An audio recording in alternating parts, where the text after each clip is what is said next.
दरम्यान घायवळ प्रकरणावरून दंगेकरांनी काय आरोप केलेत आणि त्यांना मुख्यमंत्री फडणवीस आणि अजित पवारांनी काय उत्तर दिलंय ते बघूया। याच्यामध्ये एकदा पोलीस आयुक्तांनी प्रस्ताव नाकारल्यानंतर कोणतरी आमदार खासदार किंवा कोणतरी प्रतिनिधी ती शिफारस करत असतो। त्या शिफारसीनुसार गृह खातं करत असतं। गृह खात्याला काही माहिती नसतं, पण ज्यांनी याच्यामध्ये शिफारस केले तुम्ही हे बघा की तुम्ही कदम साहेब टार्गेट न करता तुम्ही जो फॉर्म ज्यांनी सुरुवात केली तिथं जा, त्या फॉर्मवर कोण लोकप्रतिनिधीच्या सह्या त्या बघा, मधली शिफारस कुणी केली ते बघा।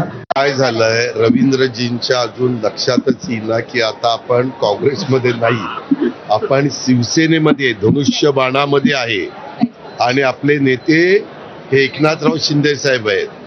त्याच्यामुळे माझ्या माहितीप्रमाणे एकनाथराव शिंदे सांगतील की आपलं मित्र पक्षांचं हे महायुतीचं सरकार आहे।